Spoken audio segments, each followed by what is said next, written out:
27 октября 1991 года была заснована Закарпатська демократична ліга національностей, що з'єднувала 7 організацій національних меншин регіону, між ними одну русинську. Ліга заставляла за автономію Закарпаття і за національно-культурні автономії для його етнічних меншин.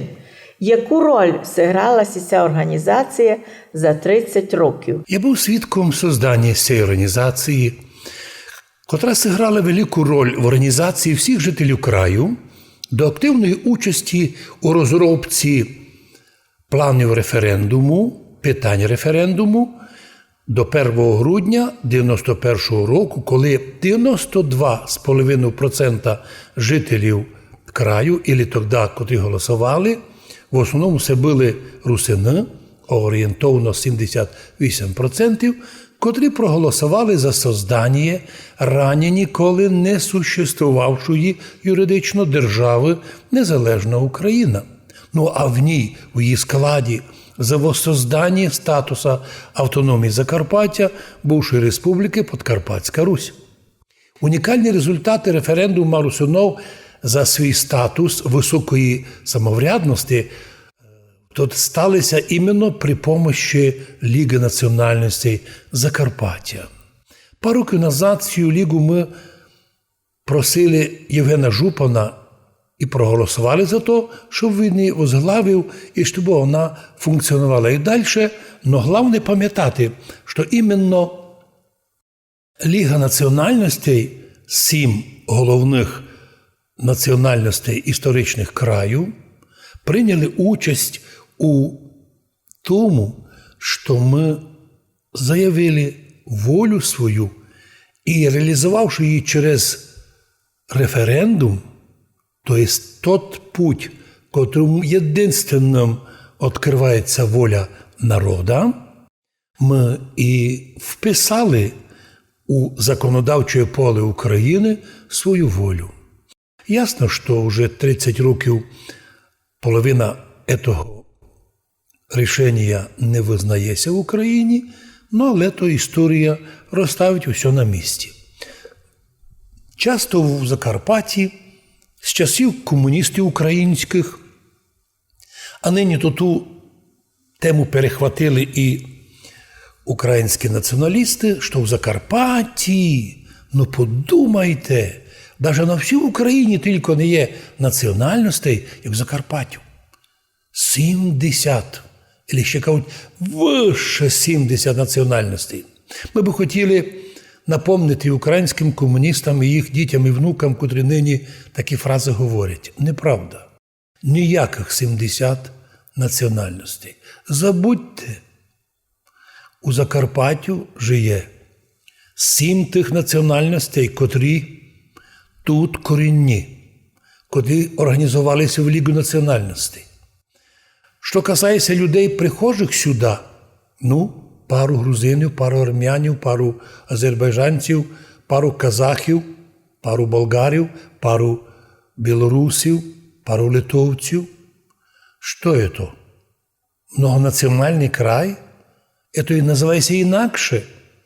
У Закарпатті вже є під 80% корінного населення русини, а остальное в такому порядку меншому живуть тут словаки, румуни, мадяри, роми, цигани, євреї,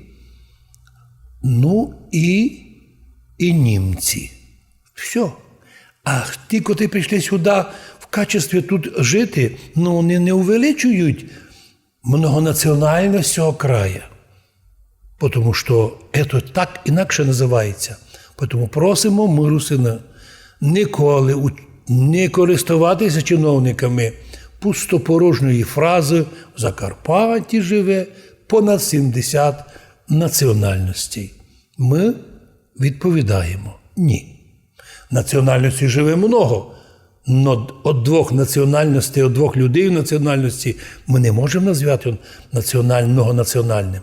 Це край, в якому титульна нація, це, кстати, термін український, титульна нація у Закарпатті – русини. Вот почему сюди приходять различні реопери, котрі хочуть пооткривати щире Закарпаття, або, наоборот, із чого краще закрити. Но ми тут живемо споконвіку, а потому завжди кажемо, з радістю общаємося з теперішньою Україні, українцями, котра є титульна нація по всій державі, і з другими національностями. Навіть якщо нас збираються з трудом 30, ну най буде 40, но лише тих, котрі сюди прийшли як жителі, но котрі не увеличують число націй, живущих у Закарпатті. Це є наш історичний русинський край, котрий нині в складі України. 7 октября 1996 года у Києві вийшов тайний документ «Плани заходи по етноліквідації русинов не лише в Закарпатті на Україні, але й в других державах», котрий підготовив Державний комітет України у справах народностей і міграції. Що то за документ? Цей документ, котрий вже 25 років совершає у державі Україна свої злочини проти русинського народу, ми в той момент, коли тільки він вийшов, тайно був тут розпространений, добрі люди нам принесли копію того, правда, входний листочок не вказали, хто його передав. І ми тоді вже по всьому світу послали цей текст, тому що він сам по собі був жорстоко дискримінаційним. Про це хорошо написав на днях Петро Медвідь на Словакії у Пряшівщині, наш русин. Він так і каже, що русини отримали цей тайний документ, і як він поступив, то під яким підписалися місні чиновники, щоб держати його в тайні, но почати робити явно, план, котрий має 10 сталінських пунктів, як інструкція на то, як знищити русинський народ в центрі Європи. Знищити навсігда. Захотіли українські націоналісти порішити, як каже Петро, русинів не лише на Україні, але ясно ся підписувало діяльності всіх віток влади України, котрі мусять поробити в других державах, в котрих живуть русини, а мотором тої активності мають стати українські посольства, амбасади. В тих державах Словакії, Чехії, Румунії, Мадярщині, Польщі, Сербії, Хорватії і навіть в США. Намся жалують американські русини, як американські українці нападають на них, критикують, як всячески мішають. Повторимо собі ще раз ото найосновніше, пише Петро Медвідь. Українська влада собі пожелала виробити документ, в якому би було описані методи, як цілком знищити русинський народ. Як їм не дозволяти у їх самоідентифікації, як русинов. А найвеце, як нищити русинов і в очах тих сусідніх держав, де вони вжиють і де вже в тому часі русини вже були визнані за окрему національність, національну меншину. Вдумайтеся, амбасади наші в других державах совершали етноцид русинов, громадян Словакії, Сербії, Мадярщини, Польщі, Румунії і так далі. Іменно в тих державах, де були проби нищити русинов, ті супротивлялися. Що ж ми могли, який спротив ми могли робити? В першу чергу ми возвістили міру, а виявилося, що і Америка, і Європа оказалися глухі. На сьогоднішній день ми не маємо ні одного протеста європейських, американських правозащитників про виявлення такого документа. Ото часу прийшло вже 25 років. І той же документ, пише Петро Медвідь, кіця про нього і не бесідує, тобто він про нього команда мовчати. Но Барс легко увідіти, провірити, коли видиме, щося творить із русинами як в Україні, так і за її межами. Ведь донесь Україні стараються спиратися на цей закон і все робити, щоб елементарні права по Конституції, право називатися національністю мами, сохранити свій язик материнський в Україні об'явлено злочином не для всіх народів, а персонально для русинов. Я б собі представив таку картину, що якщо в якійсь державі так віднеслися до українців, від українців в Європі визнані по національності, у Мадярщині українці мають право на самодержавне управління, то саме мають фінансування і в Словакії, і в Румунії, і в Чехії, в Польщі. Но от русини ними об'явлені вне закону. Ми чекаємо, коли на то зреагує американська і так називаємо європейська общественність, котра займається правозащиту. І вона, може, теж дістала приказ не захищати русинов. Світ і історія скоро все покладе на своє місце. Петро Медвідь пише такое, як цитую: «Мали би ми вимагати, аби Київ публічно нелем відкликався із документ, котрий був схвалений у 1996 році, а до кінця аби се за нього оправдав перед русинами і перед цілим світом». Що має в виду Петро? Дійсно, Петро має в виду то, що мали би ми вимагати від Києва не лише публічно признати свій злочин о етноциді з елементами геноциду русинського народу, котрий був схвалений в 96-му році, а до кінця обися влада оправдала перед русинами, перед цілим світом, що вона чинила.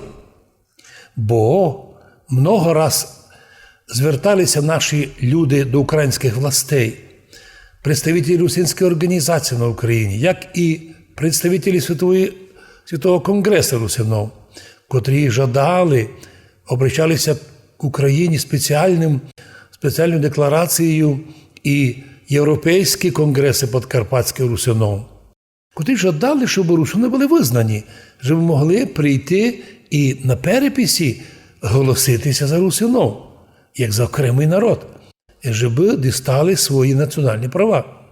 Ясно, що права русинів нарушаються грубо дотепер.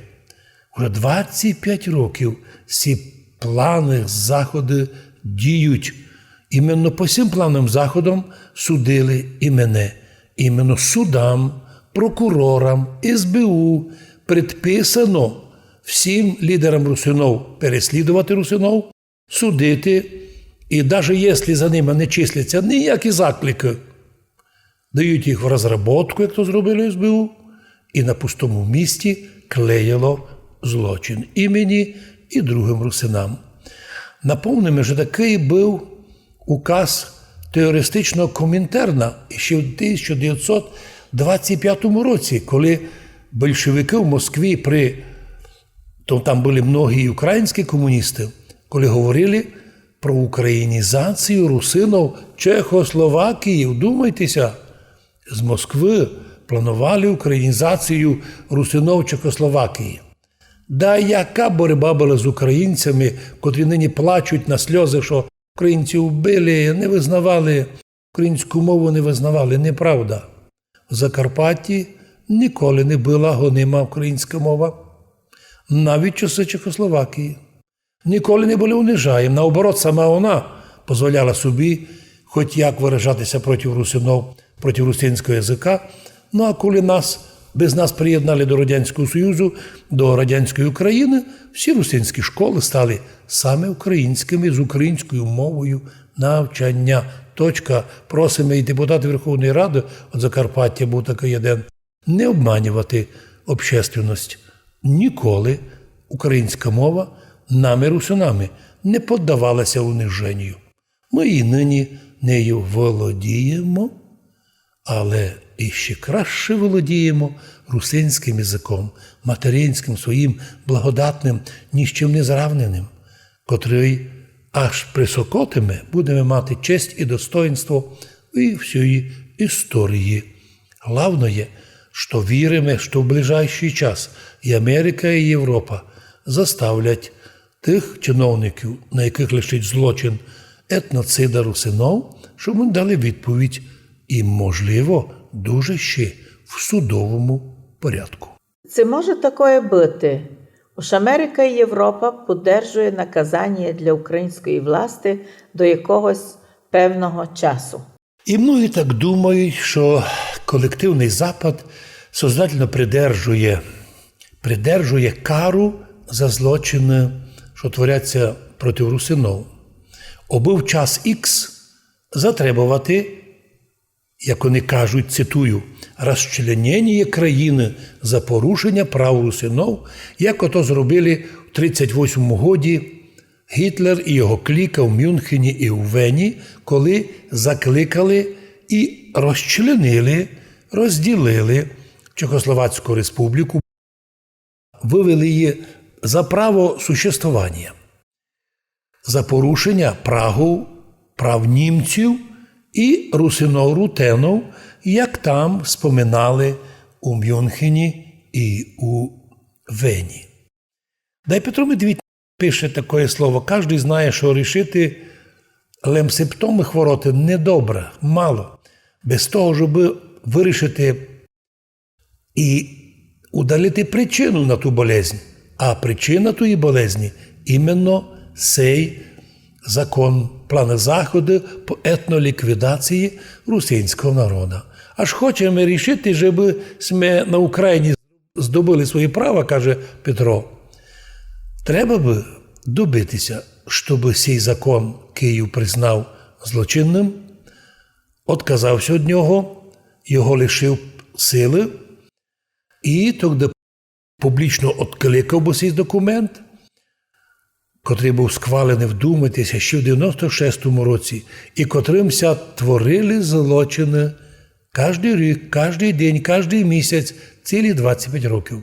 До кінця, пише Петро, щобися за нього оправдав Київ перед світом за скоєні злочини проти русинського народу Закарпаття і русинов у сусідніх державах. Не думать собі наперед Київ, пише Петро, що до Європи хоче вступити із своїми правительственними дискримінаційними документами 25-річної давності, котрі бися не дали розрізнити інших от тих, якся видають у диктаторських режимах, котрі хочуть знищити деякий народ. Про цей документ із року 1996-го держать у тайні. Але вже ми знаємо, що він діє, пише Петро, і зато би ми мали тиснути у рамках наших вимог і на той документ. Бо то є корінь злочинів проти мирного русинського народу, завершає свою статтю Петро.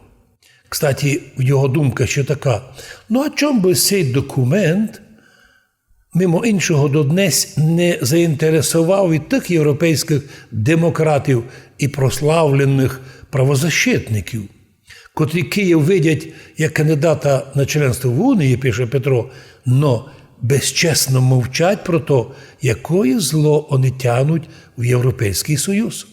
Було б то дійсно катастрофічне для чиновників України, коли б прочитати публічно і перед світом про ті тайні плани заходів, щоб защитники людських прав також дали свою оцінку, чому вони до сих пор смертельно мовчать за очевидні, доказані із зробленими вже собраними фактами, злочинами чиновників українських проти прав і свобод русинського народу. У 2014 році було у сеті виставлено відео публікації з авто, ось якийсь щадей палив секретні документи у Закарпатському СБУ. Чому щадей, чому палив, ко його пустив, чому з авто не поніс кару? Про це пишуть многі люди. І наш, до речі, дописувач пише, чому якийсь там Щадей почав палити, хто його пустив, чому він за то не поніс кару, як ви кажете, чому Щадей, активісти, не передали такі документи, аж думали, що то злочин в пресу, аж в них містились якісь злочини спецслужб, а там многое можеш знайти, якое інтересне. А що за документи із СБУ палив активіст Щадей в дворі СБУ у 2014 році? Про що виставлено було навіть то в інтернеті? Про ту публікацію, як палить, горить огінь, носяться такі коробки з документами. Чому ті документи не передали в пресу? Кстати, хто виносив ті документи, які якраз треба було спалити? І то колись будемо ми знати. Но єдно ясно. Демократична Республіка Русину Подкарпатська Русь не по своїй волі попала в СССР, в УССР. Ми голосували за незалежну Україну, в якій надіялися на відродження, а попались ми в руки нової, злочинної, посткомуністичної української влади, яка приписала русинському народу етнічний смертний приговор. Так, приговор русинської нації при повному попустительстві властей Америки і Європи. От чому ми кажемо, ніч не стоїть Європейський суд по правам чоловіка, в котрий ми писали письма, а вони не відповідали або робили відписки примітивні. Не є в Європі Європейського суду по правам чоловіка, є щось похоже, суд би інакше мав діяти. Це захоче хоч низька Америка, Європа дати об'яснення світу. Чому, хто і за які злочини хтось санкціонував сплановане знищення русинської нації в Україні і в центрі Європи, в державах Словакії, Польщі, Мадярщини, Румунії і Чехії. Хочемо знати. Чекаємо відповідь. Чому Августин Волошин, прийдя не зовсім законно до влади, зразу заборонив усі демократичні політичні партії Подкарпатської Руси і зареєстрував єдну нову сугубо націоналістичну чужу для краю УНО – Українське національне об'єднання? Відповідь така. 26 октября 1938 года була об'явлена нова влада Подкарпатської Руси. До речі, пізніше, і то лише усно було дозволено виходцям із Галичини називати Карпатська Україна. Всі називали її конституційним іменем Подкарпатська Русь. По команді німців наскоро Августин Волошин, другий прем'єр-міністр, ушорив єднопартійну авторитарну систему із прогалицькою партією УНО. Українське національне об'єднання, як ви кажете, орієнтовану на нацистську Германію. Всі партії другі були заборонені. От вам від когось вчили українські комуністи, коли прийшли до влади, та провозгласили єдину партію. Під впливом германських спецслужб Абвера діяла здавна організація українських націоналістів і її парамілітарна частина, її крило, що повтікали від поляків з Галичини під крило Гітлера і готувалися в фашистських італійських таборах як міжнародні терористи. Ми повинні напомнити всім людям, що до 1939 року, поки була Галичина в складі Польщі, ніякої України, ніяких українців, ніяких прав українцям не були дозволені. А тому вони почали займатися терором і убивали польських чиновників, а потім були судимі і згнані, повтікали із Галичини. Треба се пам'ятати, тільки з приходом Сталіна на Галичину там українці отримали право на мову і навіть їм принесли туди, їм, галицьким русинам, галицьким руським, совєтську вже українську мову. Не заборонили, а принесли. Не заборонили, а спасли від полонізації, яка повністю тоді була з'їла за ті 20 років Галичину. Там, де приходить тоталітарний дух, там кінчається свобода.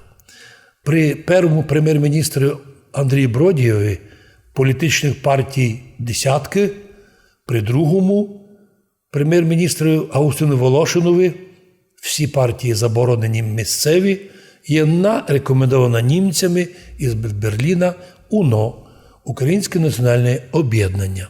Знати треба добре історію, хто і що творив в нашому краю. І, на відміну від істориків Ужгородського університету, ми говоримо ті речі, які їм заборонені. Ми говоримо правдиву історію, бо ми хочемо не тільки жити в Україні і бути добрими громадянами України, а ще й знати добре свою історію, свої права і добре ними володіти і представити кожному мудрецові, який би хотів в чомусь нас ущемити або знеславити, або навіть, як то роблять у спецслужбах, ліпити различні злочини. Фейсбук видалив нашу програму, у якій ми процитували думку киянина-українця, що галичани узурпували собі образ настоящого українця. Ганьба, що Фейсбук видалив нашу програму, в якій ми процитували просто думку київлянина, українця. Він так, пам'ятаєте, писав, що галичани узурпували собі образ настоящого українця, причому галичани уніати. І нам обідно, що нас, русинів, вони не визнають надійними громадянами України, а ведь ми проголосували за Україну краще, ніж наші сусіди. Підозрюємо, що у Фейсбукові дали саме українським націоналістам право реагувати, редактувати і виділяти, або право на виділення тих думок, в яких ми, або наші дописувачі, попадають в точку. В нашій програмі не було щось кримінальне. Ми ведь констатували факт. Галицькі уніати лише себе рахують українцями, остальні для них то московські є, а особливо православні, то обов'язково проросійські, а українські люди Полтавщини чи Вінниччини не являються такими 100% українцями, як вихідці з Галичини.